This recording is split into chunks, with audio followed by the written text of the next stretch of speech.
apologize that our sound quality was not ideal in some cases. We were very happy and pleased to have our two guests on the program, and unfortunately we could not get the best connection with one of them, but the comments were definitely worth keeping, and so we're presenting it as is.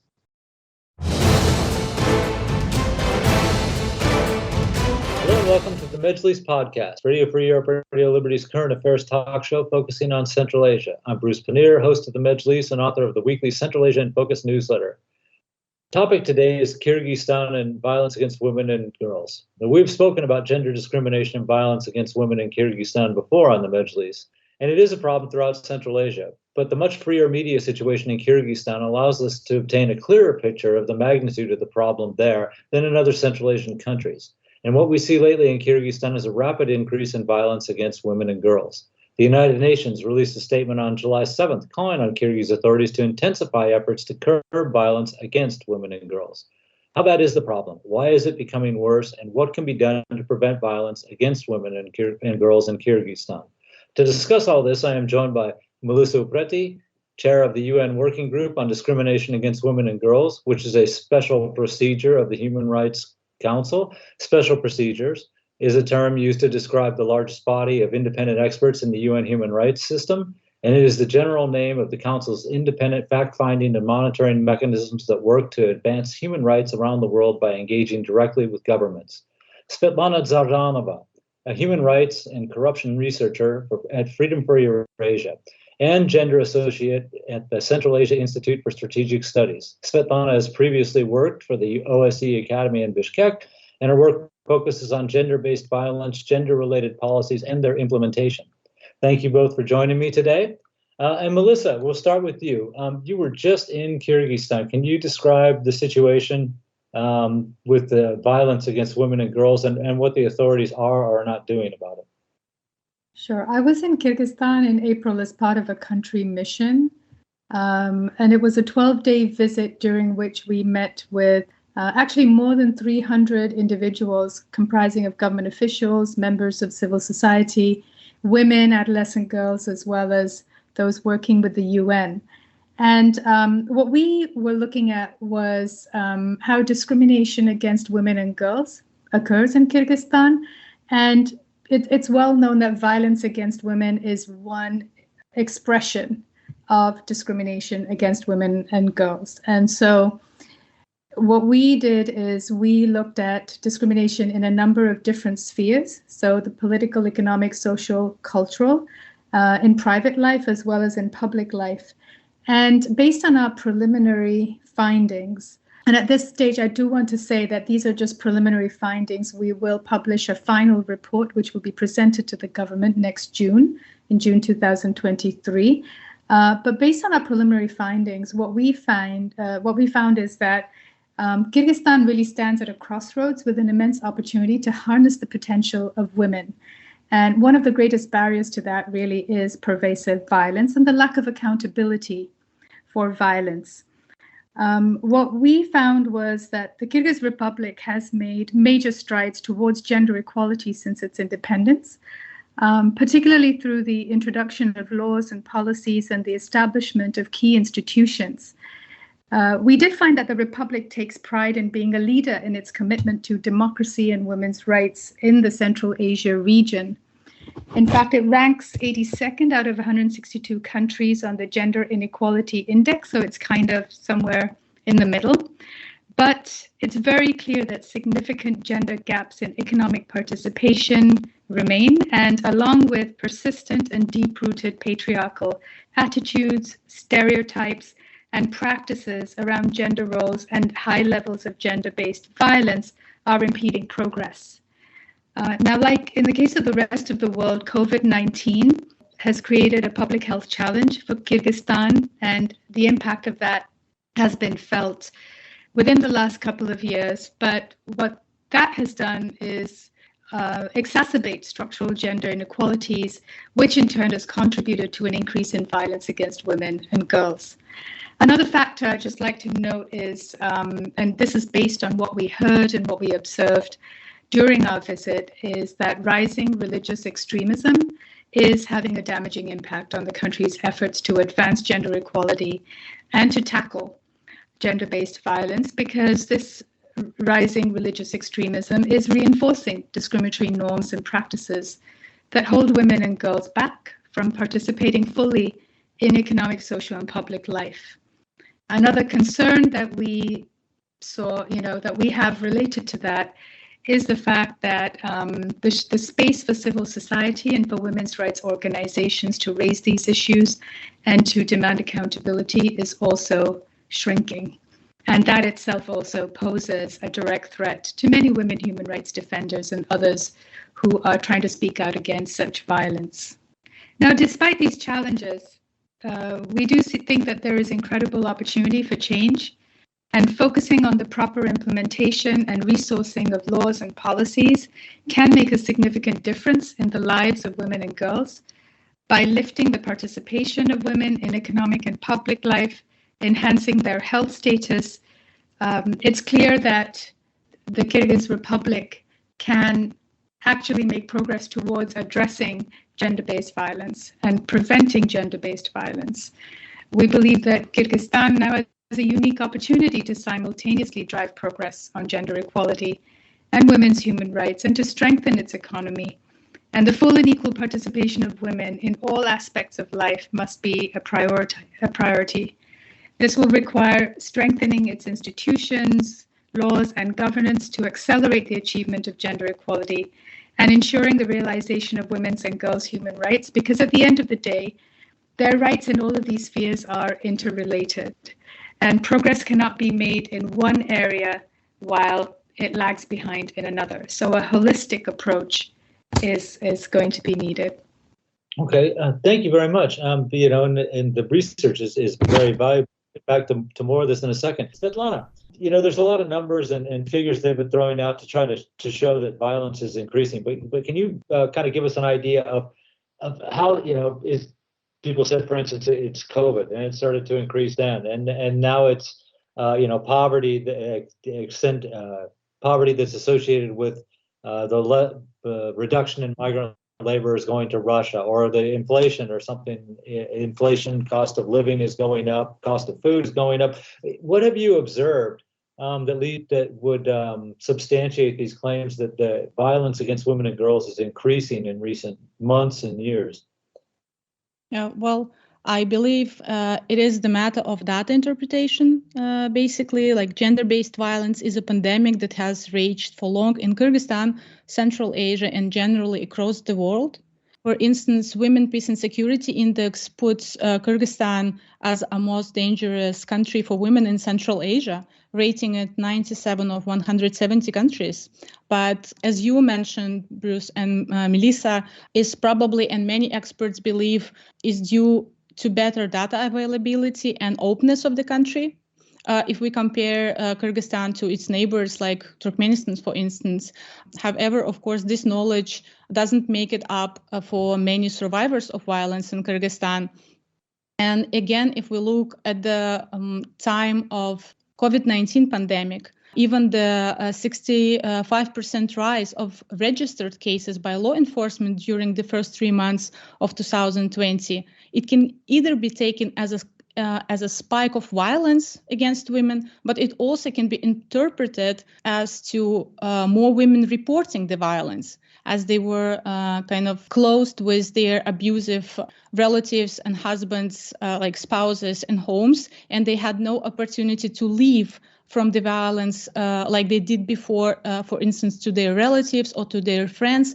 So they only had the option to file a complaint or to call the police or crisis center. So this kind of a rise in registered cases cannot actually tell us that there was a rise in violence, because violence is a long-term problem for many actually patriarchic societies, just like Kyrgyzstan is. And we know that only a small portion of cases gets reported. So we don't actually know the true numbers. And but we certainly know that these numbers must be way higher than those that get reported. And different regions of the country, of course, have different rates of certain types of violence. For instance, in rural areas where 60% of the country's population lives, surveys suggest that 1 in 3 marriages begins with kidnapping. And the process often involves rape. And if the marriage starts with violence, there is high probability it will continue with it. So, as I said, I think it's also a matter of data interpretation. But what COVID pandemic did to Kyrgyzstan and many other places, it revealed country's healthcare system issues, but it also attracted great attention to violence against women. And it may not exactly got worse, but it definitely is more visible now. And it is tolerated less and less by some parts of the country, by some parts of the population. And we see a very active population participation from society, a very active response to cases of violence, like the very recent one of a horrendous case of a rape of a very young girl for over 6 months. And the perpetrators are police officers. So I think it is true that Kyrgyzstan has quite a strong legislation, gender-related legislation, but strong laws are just part of the picture, part of the solution, and the other part of the picture is implementation, enforcement, and the actual picture. If we see that police officers are involved in violence, whenever survivor, a victim of violence, wants to report, he will be very hesitant to do so. And it is true that in Kyrgyzstan, victims of violence, they usually report to crisis centers rather than to police, because police is still quite a male-dominated agency. And we don't know exactly how many policemen are there, and because this information is classified. So we don't actually follow this gender balance in the law enforcement, which of course affects the programming and interventions. If we know how many women work for police, we can actually come up with better policies. And women tend to open up and to report better to women than male policemen.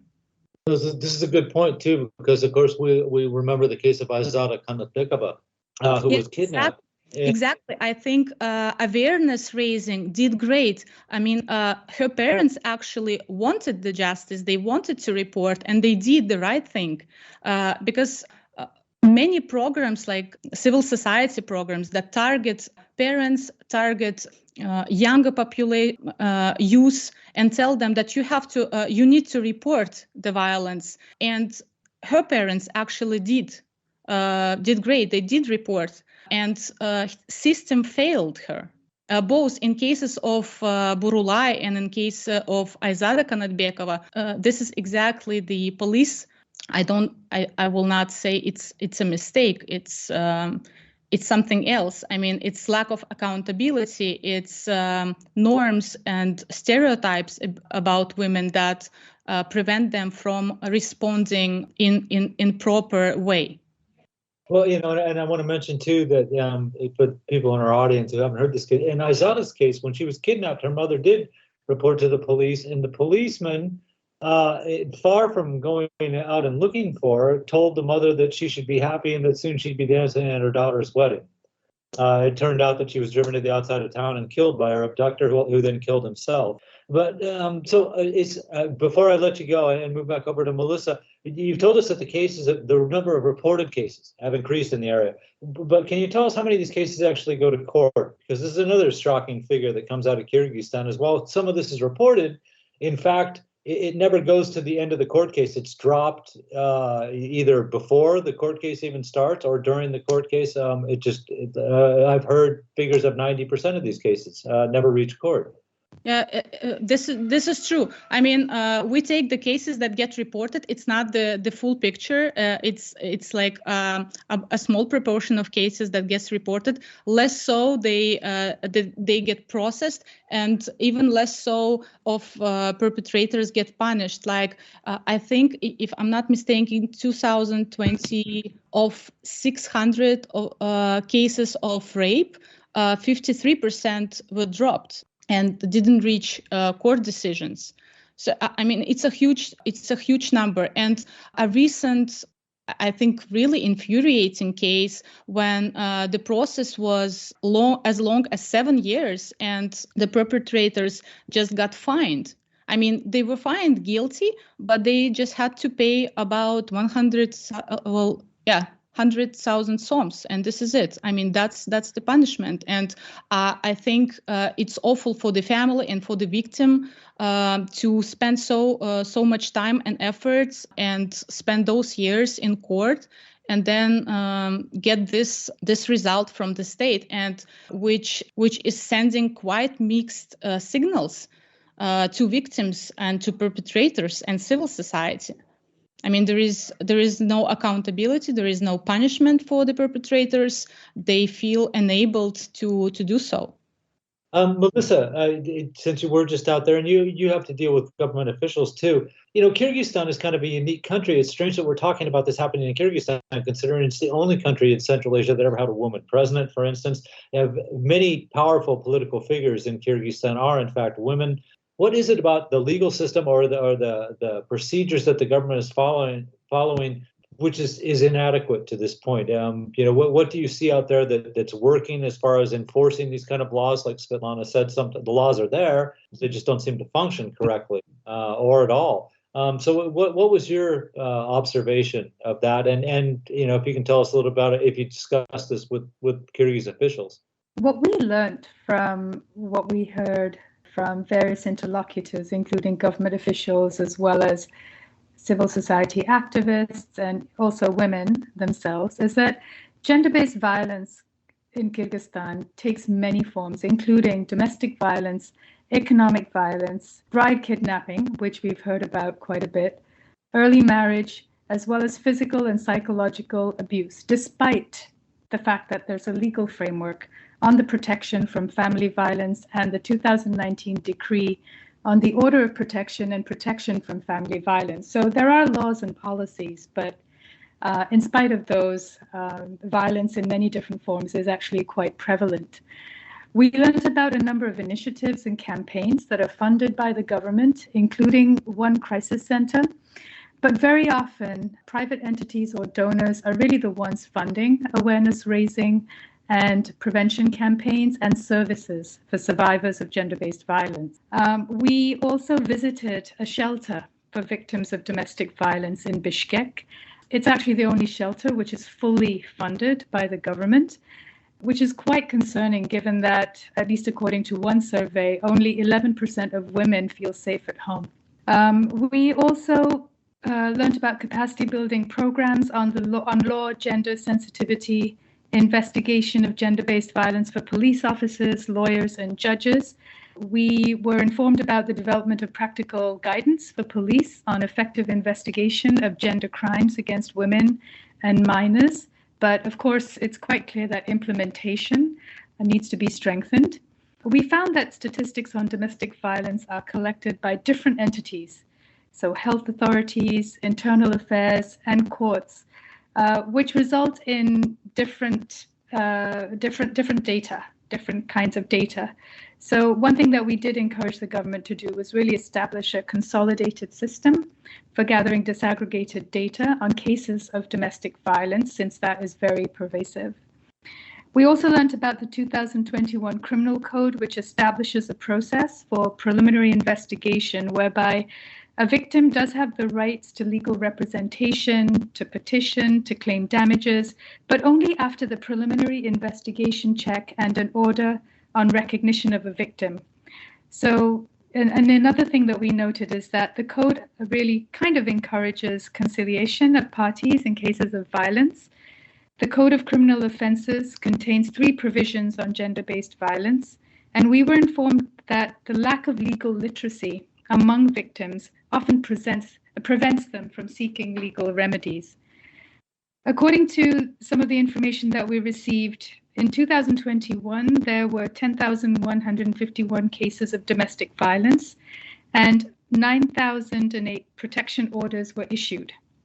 110 of them were extended due to the severity of the cases, but in 90% of cases, the victims actually ended up returning to their aggressors due to the lack of economic independence as well as social pressure to preserve the unity of the family. So there are a number of social factors that also come into play. We are alarmed by reports of a significant increase in domestic violence, nearly 65% during the pandemic is what we were told.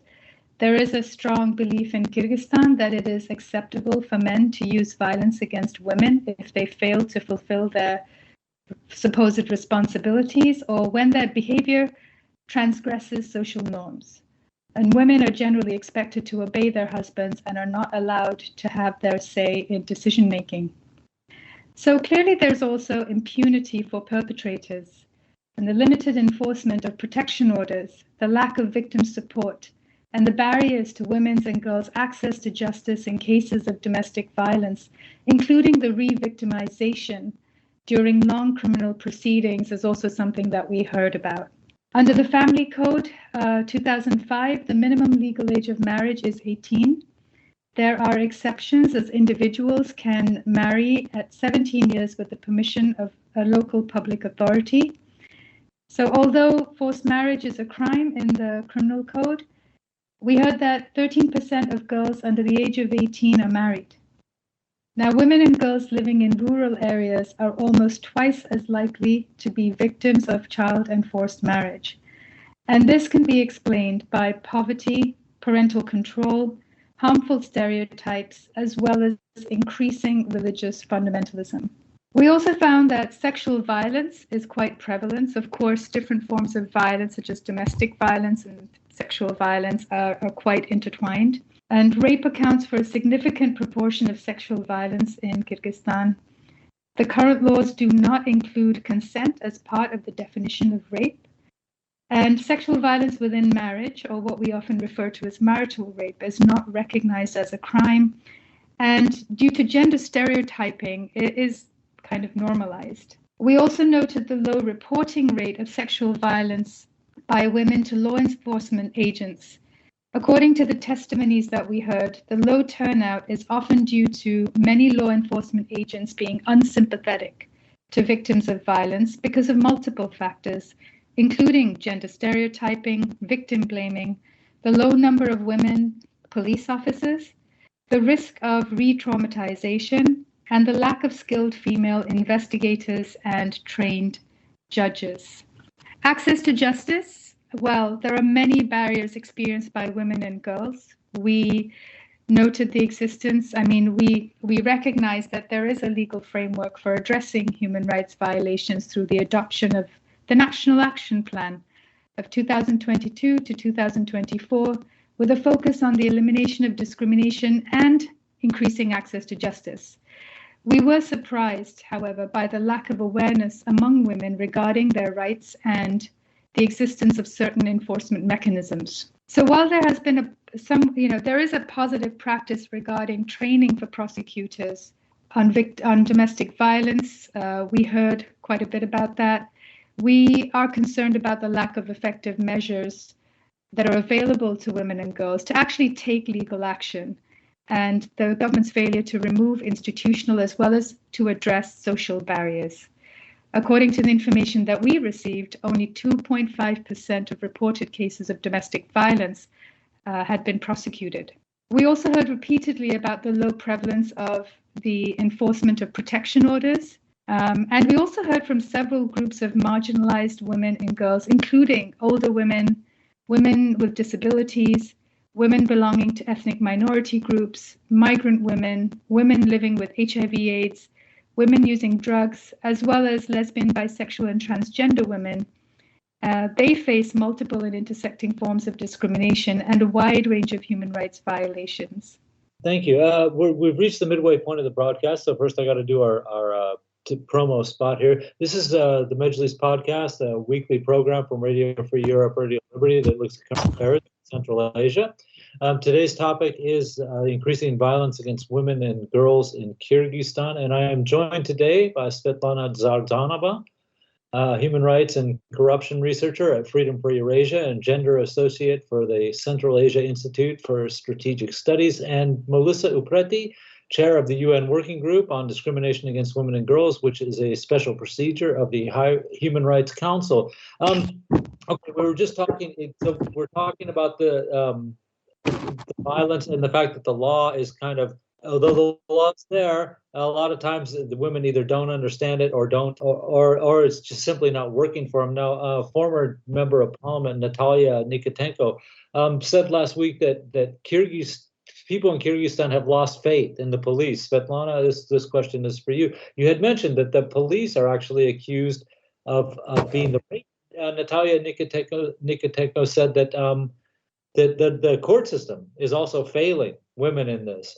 Is that the case? And I also wanted to bring up one thing first, if you could address too, that these policemen who are charged in this rape case, and I've read the charges against them, and the specific wording is that they are charged with having sexual relations with a minor under 14 years old. It was a strange distinction for me. Under 14 years old. Why under 14? We've heard that the age for marriage is 18. Why is, and usually a minor is someone under 16.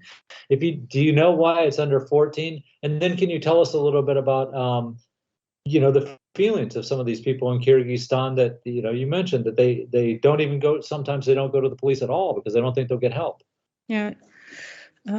Sadly so. And in our two recent research that we conducted with my colleague from Uzbekistan, Nigina Uralova, we talked to many experts in the fields, representatives of crisis centers, etc. And their kind of reaction to this is that it's mostly empty words and promises from the state.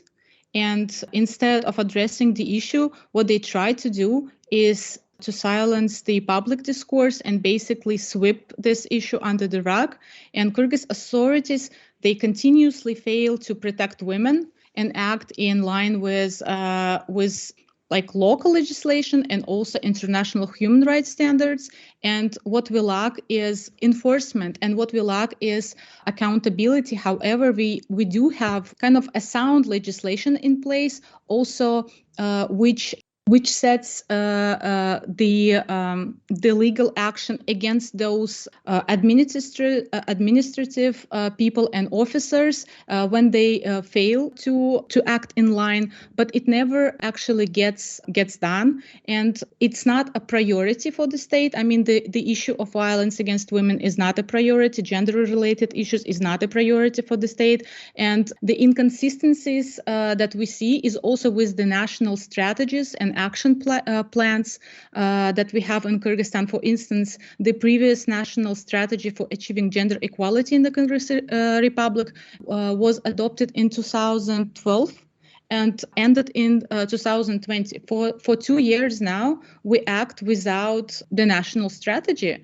for achieving gender equality. So it actually shows how much a priority this is for the state. However, authorities reported the national strategy was developed already. So this one is for 2021-2030, but it's not there. I mean, it's still being updated or something. The official website of the Ministry of Justice also provides only the old version of the strategy. So there is a kind of patchwork of approach that what we see from the state, and response infrastructure. Kind of violence response infrastructure is absolutely inadequate in Kyrgyzstan. For like more than 3 million women that we have in country, we only have 17 crisis centers, of which only 8 also serve as shelters for women.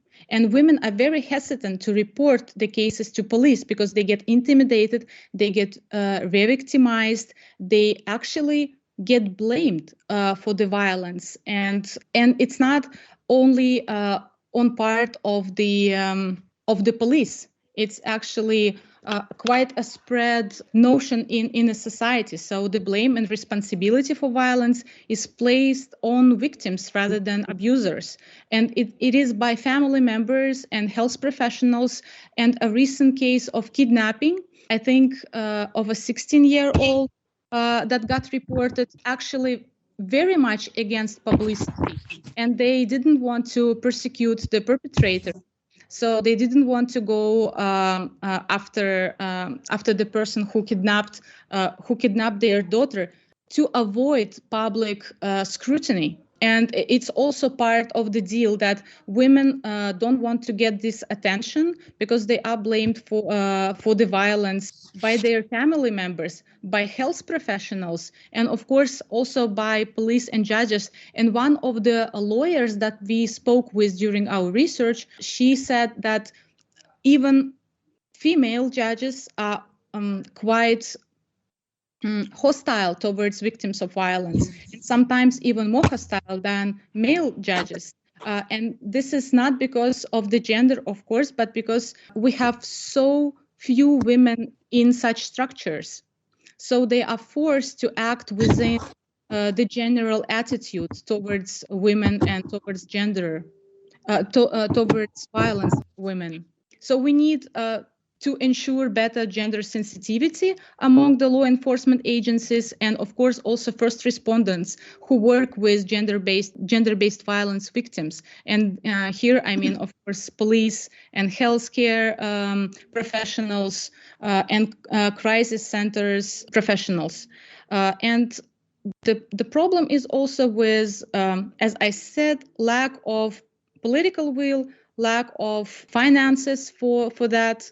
And as Melissa already said, there is just one crisis center fully supported by the state and financed by the state, and it was not in place until 2021. And it's also can be a part of what COVID-19 pandemic did. It attracted the attention and to the issue and kind of pushed the state to move things forward.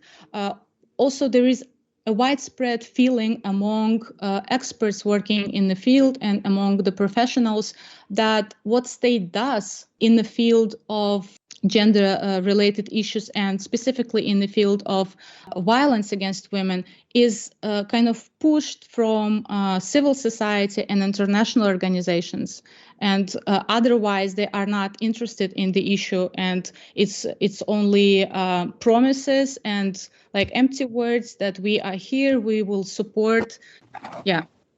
Now, I understand the societal pressure. That crime has been committed. There's been violence against a woman. She files the complaint and then has second thoughts, right? Which happens a lot of times, where she's the pressure from her family, her husband's family, or whoever her abuser was, their family. She decides to drop the case, but a crime has been committed. The state is still legally bound to pursue this case, especially a case of violence. We remember the woman a couple of years ago who had her husband put the tires around her and poured cold water on her, and videotaped it too. And she was willing to forgive him, but the state should prosecute this because it's a crime. How often does that happen, and why doesn't it happen all the time? Svetlana?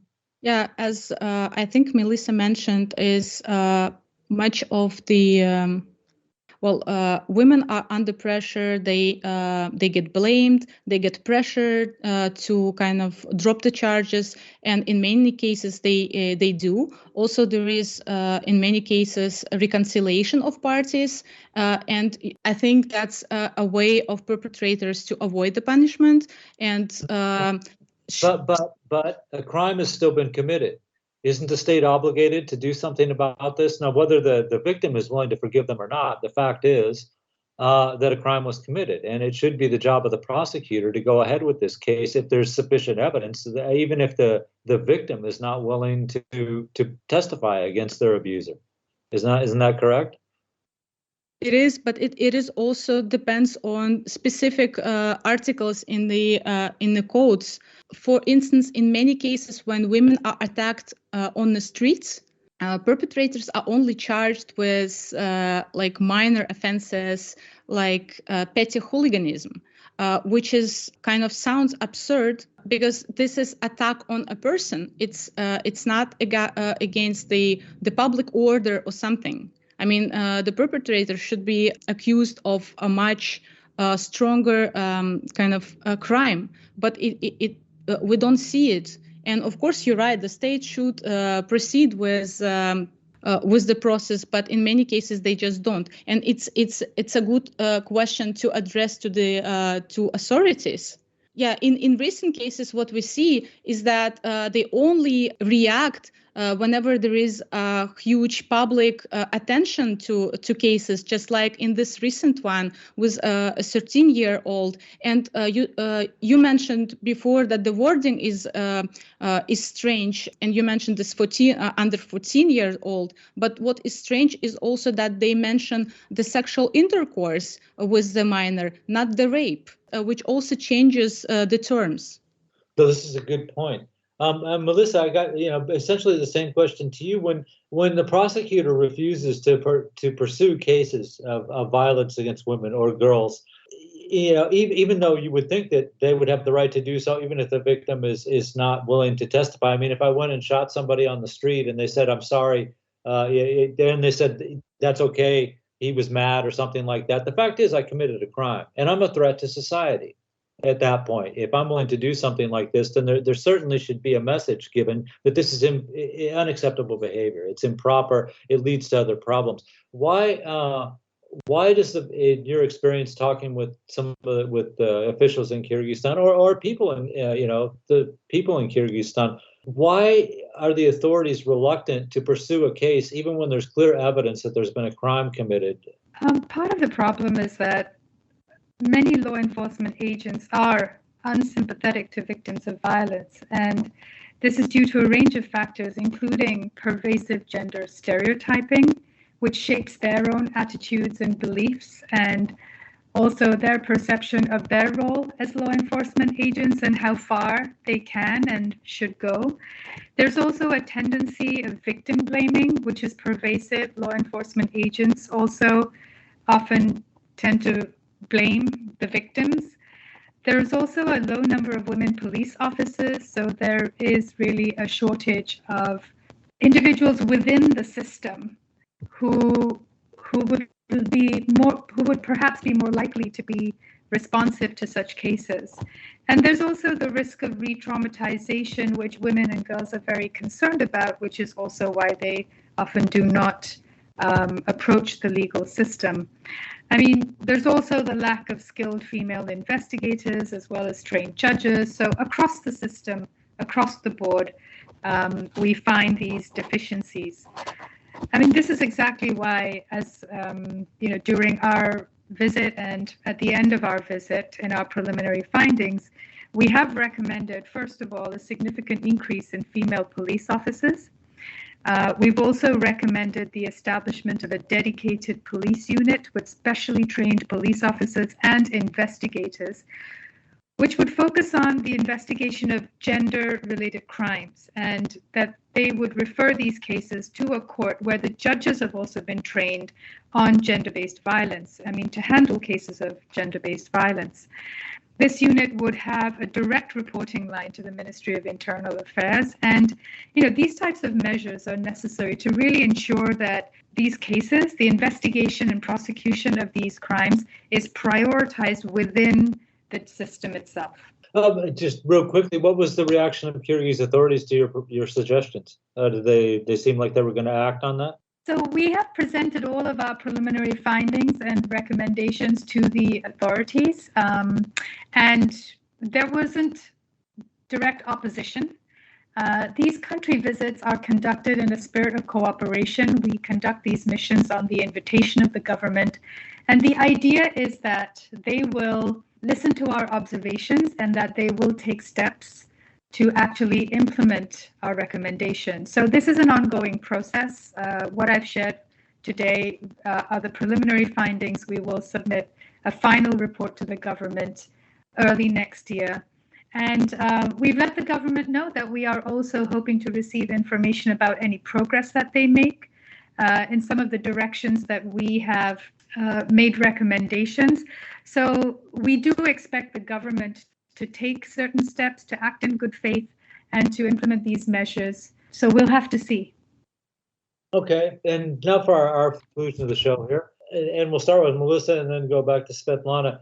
If for women in Kyrgyzstan or girls who find themselves the unfortunate victims of these kind of problems, understanding that the authorities might not be the best place to turn to, and sometimes even people in their community might not be the best. What organizations, which people in Kyrgyzstan are working to help women and girls who find themselves in this situation? Can you name some of them, and then and hopefully people in our audience will be able to help them out or give them extra publicity?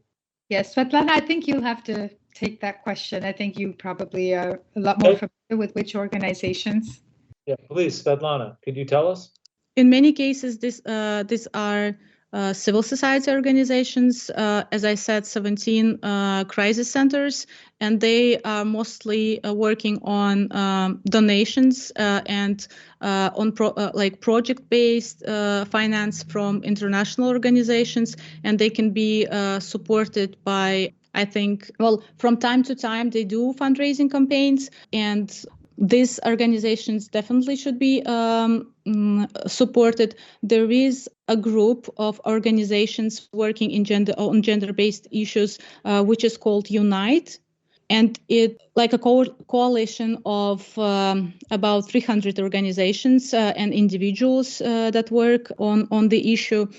If we want to talk about the exact names of crisis centers, one of the prominent, famous one working in Bishkek is Sizim. There is also one called A Friend, which works in Osh, and I have a list of them. I think maybe I will share with you a list of the crisis centers that are operating in Kyrgyzstan that you maybe can share with listeners.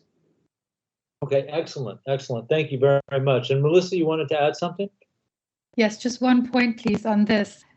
I would like to emphasize that civil society organizations, women's rights organizations, and crisis centers have been playing a crucial role in responding to the demand for support services. But at the end of the day, it's absolutely crucial to hold the government accountable to its responsibilities and to find ways to push for the necessary legal and policy reform, to build on the foundation that already exists, and to demand resources, the investment of resources in the kinds of services that are needed to support victims, and also investment in the measures that are needed to prevent violence. And that extends to really addressing the pervasive gender stereotyping, as well as the rise in religious fundamentalism, which is a huge concern for women themselves. There are so many women who, during our visit, expressed concern about how the rise in religious fundamentalism is reinforcing discrimination. And so that needs to be tackled. So I would also really recommend that organizations take the recommendations that we issue, that we publish in our report at the end of this process, and use these recommendations along with other evidence from research, as well as other kinds of legal arguments, to really demand accountability. This is about demanding accountability and legal reform to make sure that victims and survivors get the services that they need. Excellent. Thank you. Thank you for bringing that up.